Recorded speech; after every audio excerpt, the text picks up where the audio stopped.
Hi, this is Rudy, and I was a half atheist. And I love to document my travel diaries whenever I travel with my friends.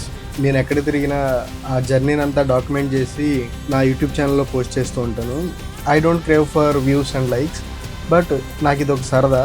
And half atheist అని ఎందుకన్నానంటే, నేను కొన్నిసార్లు ఎథిస్ట్లా ఉంటాను, కొన్నిసార్లు బిలీవర్గా కూడా ఉంటాను. అదేంటంటే, నాకు భయం వేసినప్పుడల్లా దేవుడి వైపు చూస్తూ ఉంటాను, భయం లేనప్పుడల్లా ఎథిస్ట్లా బిహేవ్ చేస్తూ ఉంటాను. బట్ ఆ తేడా ఎందుకు వచ్చిందో నాకు తెలీదు, but I behave like that. So I don't mind going to temple and worshipping different gods and experiencing the process. ఇదంతా నాకు చాలా ఇష్టం.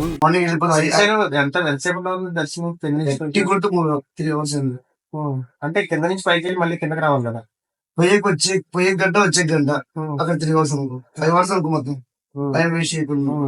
సో అది కథ. ఇందాక మాట్లాడింది మనోహర్ స్వామి అని మా ఫ్రెండ్. ఆయన కర్నూలులో ఉంటాడు. ఆయన శివమాల వేసుకున్నాడు అండ్ అది తీయడానికి శ్రీశైలం వెళ్తూ మమ్మల్ని కూడా ఇన్వైట్ చేశాడు. And this was the devotional trip. But మేము మాత్రం ఇలా ప్లాన్ చేయలేదు. మేము వెళ్ళేసరికి ఆయన శివమాల తీసేసి ఉంటాడు అండ్ ఆయన తీసుకుని మేము గండికోటకు వెళ్ళి క్యాంపింగ్ వేసి ఎంజాయ్ చేద్దాం అనుకున్నాం. But the scene was reversed here and we're heading towards Srisailam. And I thought I need to document these situations.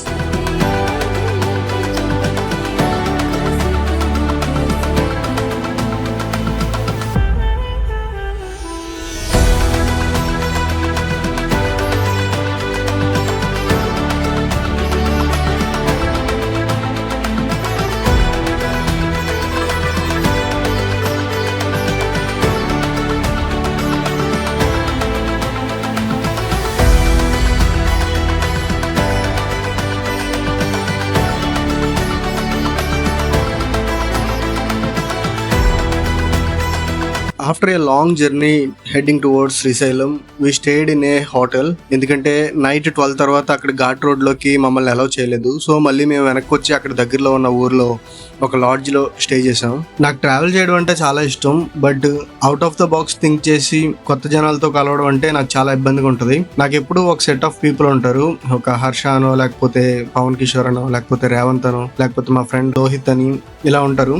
వీళ్ళతో మాత్రమే నేను ఎక్కడికైనా వెళ్తే మింగిల్ అవ్వగలను. బట్ కొన్నిసార్లు అనుకోని రీతిగా కొంతమంది ఫ్రెండ్స్తో ఎంజాయ్ చేయాల్సి వస్తుంది. బట్ నా మైండ్లో ఎప్పుడు మనం సింక్ అవ్వగలమా, లేకపోతే అక్కడ సిచ్యువేషన్స్ ఎలా ఉంటాయి అని ఆందోళన ఎప్పుడూ ఉంటూనే ఉంటుంది. బట్ మనోహర్ నాకు చాలా క్లోజ్ ఫ్రెండ్. ఇన్ఫాక్ట్ చెప్పాలంటే మనోహర్ నాకు డైరెక్ట్ ఫ్రెండ్ కూడా కాదు, హర్ష గడ్ కొలిగ్. అండ్ అలాగా ఏలూరు వచ్చినప్పుడు తను నాతో పరిచయం అవడం, తన మెంటాలిటీ కూడా మా మెంటాలిటీతో సింక్ అవ్వడం, అదే మమ్మల్ని ఇక్కడికి శ్రీశైలం దాకా తీసుకురావడం జరిగింది. అండ్ నెక్స్ట్ డే శివరాత్రి కావడంతో అక్కడ రషింగ్ ఎక్కువ ఉంటుందని చాలా ఎర్లీగా బయలుదేరాం. ఆల్మోస్ట్ 3:30కి అలా బయలుదేరి అక్కడికి వెళ్ళిపోతే అక్కడ నుంచి త్వరగా దర్శనం అవుతుంది అనే ఉద్దేశంతో త్వరగా బయలుదేరాం.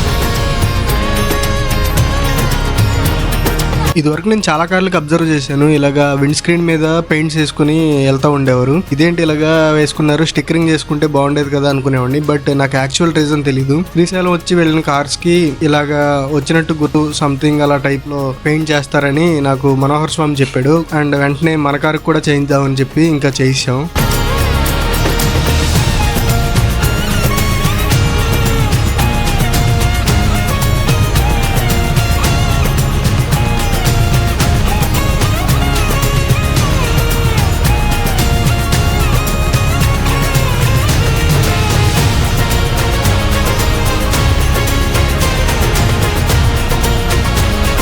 మా స్వామి ఆల్మోస్ట్ 5 hours దాకా పట్టొచ్చని చెప్పారు దర్శనానికి. బట్ మాకు లక్కీగా 30 minutesలోనే అయిపోయింది. అండ్ దర్శనం చూసుకుని ఇంకా బయటకు వచ్చాము.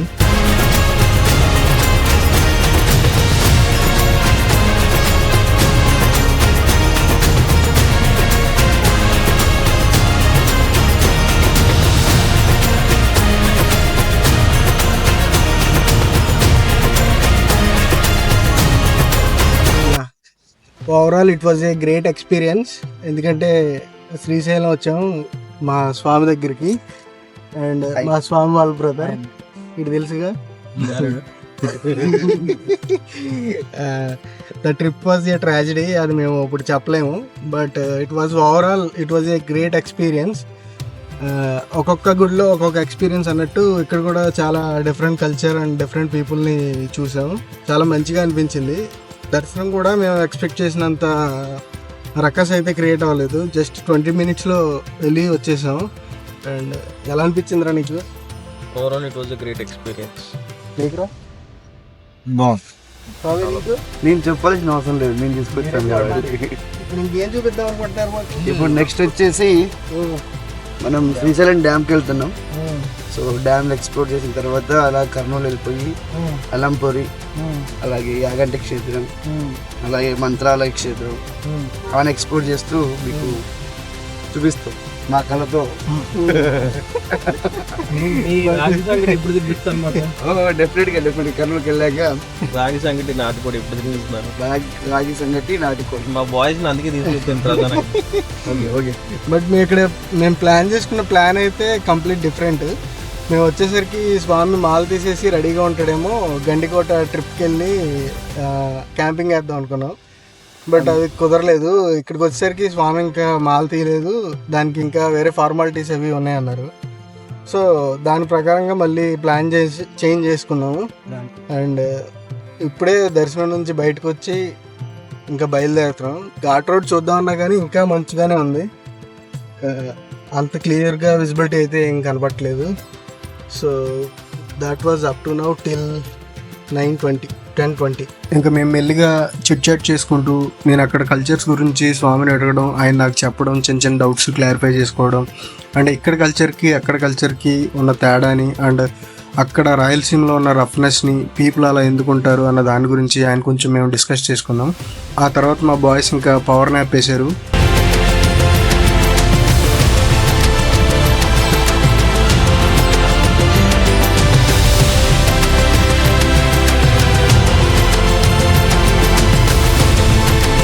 ఇంకా అక్కడ నుంచి డైరెక్ట్గా శ్రీశైలం డ్యామ్ దగ్గర తీసుకెళ్లారు. ఆ డ్యామ్ దగ్గర తీసుకెళ్ళి అది ఎక్స్ప్లోర్ చేసుకుని ఇంకా వెనక్కి బయలుదేరాం.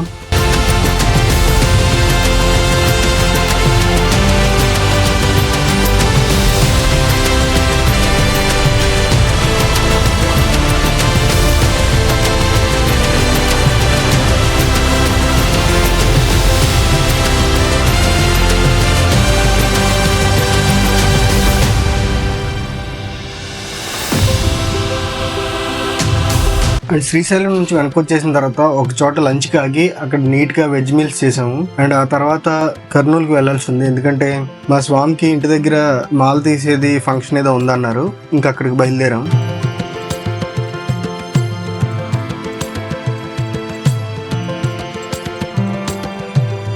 లంచ్ చేసిన తర్వాత కర్నూలు బయలుదేరాము, ఎందుకంటే నెక్స్ట్ యాగంటి క్షేత్రానికి బయలుదేరదాం అన్నారు.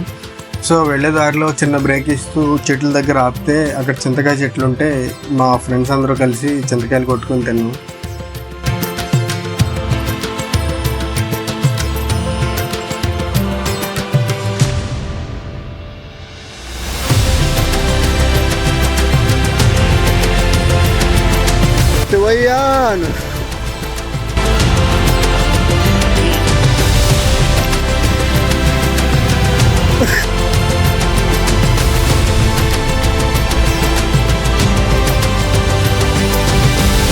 అండ్ ఆ తర్వాత వెంటనే జర్నీ స్టార్ట్ చేసి యాగంటి క్షేత్రానికి తీసుకెళ్లారు. అక్కడ కోనేరు అండ్ పైన్ టెంపుల్లో ఒక నంది ఉంది. ఆ నంది 20 yearsకి 1 inch పెరుగుతుందంట. అండ్ ఇలాంటివన్నీ అక్కడ ఎక్స్ప్లోర్ చేయించి ఇంకా డైరెక్ట్గా మేము కర్నూలు బయలుదేరిపోయాము. ఈ మధ్యలో కూడా చాలా గుళ్ళు తిరిగాము, బట్ అప్పటికే నా ఫోన్లో ఛార్జింగ్ అయిపోవడంతో అవన్నీ నేను రికార్డ్ చేయలేదు.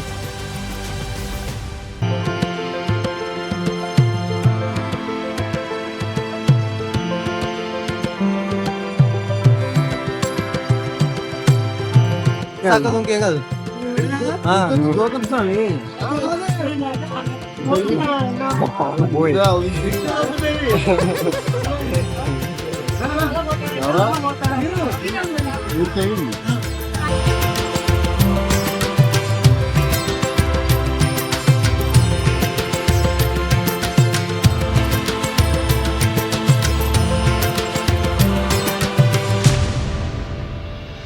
ఇంకా అక్కడ నుంచి డైరెక్ట్ కర్నూలు మా స్వామి వాళ్ళ ఇంటికి బయలుదేరాము.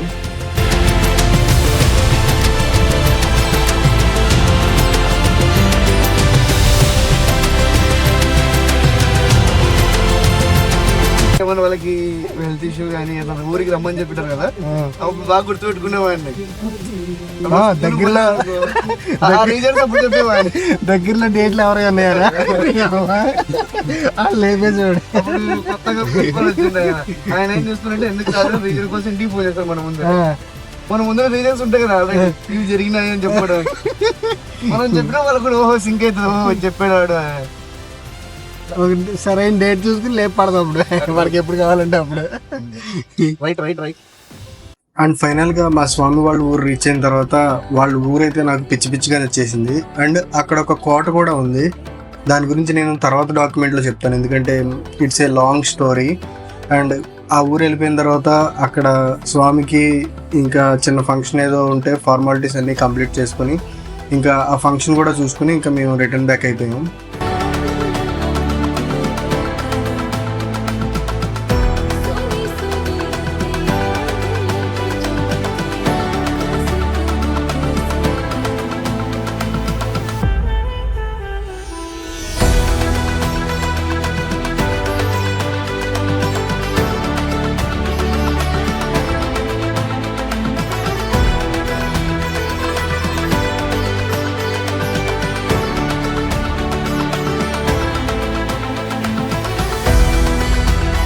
వాళ్ళ ఇంట్లో లంచ్ చేయించి బయటకు తీసుకొచ్చాడు. అండ్ ఆయనకి ఇంటి దగ్గర ఫంక్షన్ ఏదో ఉంటే ఆ ఫంక్షన్ పనిలో ఆయన ఉన్నాడు.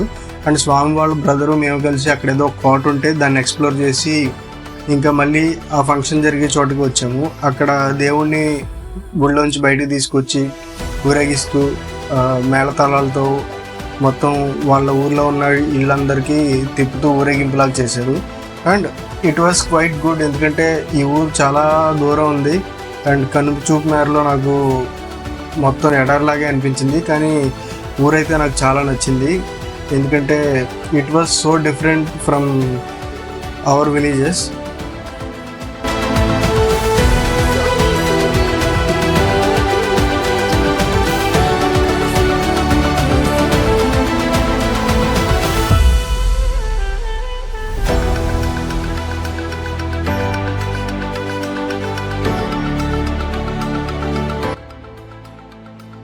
అండ్ ఈ ప్రోగ్రామ్ అంతా జరుగుతుండగా స్వామి కూడా మమ్మల్ని ఉండమని బతిమలాడాడు. నెక్స్ట్ డే ఏదైనా ప్లాన్ చేసి ఎక్కడికన్నా వెళ్దాము అని అన్నాడు. బట్ అప్పటికే మేము 3 days అని ప్లాన్ చేసుకున్న టూర్ కాస్త 5 days అయింది.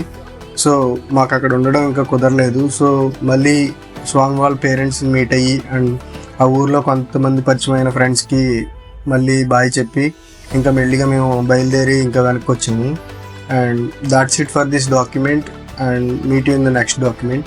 అండ్ నా నెక్స్ట్ డాక్యుమెంట్లో స్వామి వాళ్ళ ఊర్లో చూసిన ఒక కోట ఉంది, దానికి సంబంధించిన ఫుటేజ్ కూడా నేను షూట్ చేశాను. And I will try to make the document as soon as possible. And that's it for now. Meet you in the next document. Bye bye.